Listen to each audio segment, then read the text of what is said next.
God's handiwork. Do you know the laws of the heaven?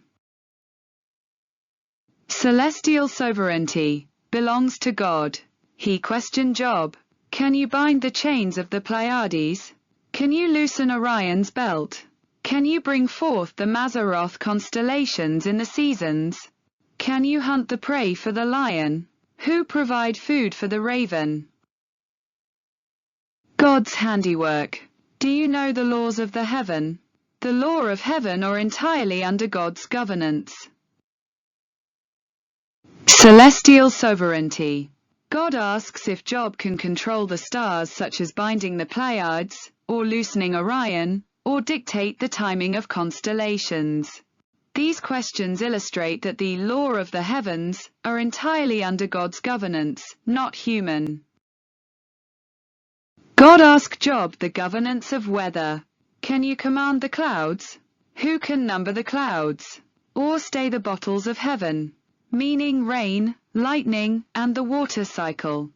Even the natural phenomena essential for life on earth are beyond human reach and timing.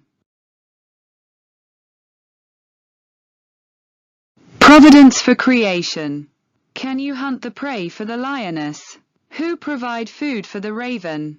God is the provider for all living things, even those outside of human care or control.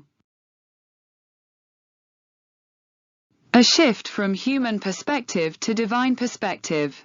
God's response ends the debate, showing Job lacks the perspective to judge the Creator. The universe is far more complex and mysterious than any human can comprehend.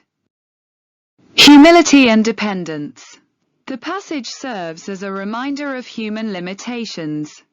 We often live under the illusion of independence, thinking we are masters of our environment because of pride. We are entirely dependent on God for sustainability to live. The Creator manages the entire cosmos, from the movement of the stars to the hunger of a young raven. God provides for the smallest of His creatures. We can trust Him with our lives, even when His ways are beyond our understanding.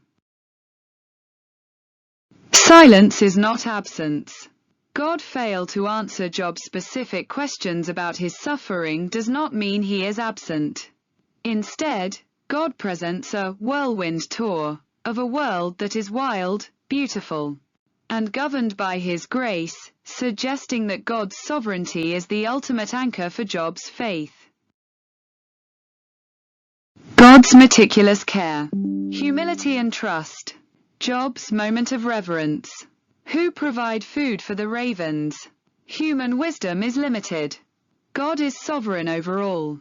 He manages the vast cosmos and the smallest of nature's needs. Our perspective is limited. Can we command lightning? Can we feed the lion? Thus we lack the wisdom to judge God's management. Trust His sovereignty beyond our understanding. Trust in divine provision. God's intimate care for the animal kingdom, like the ravens that cry to Him, assures us that He is actively aware of our struggles and will provide for our needs in His perfect timing.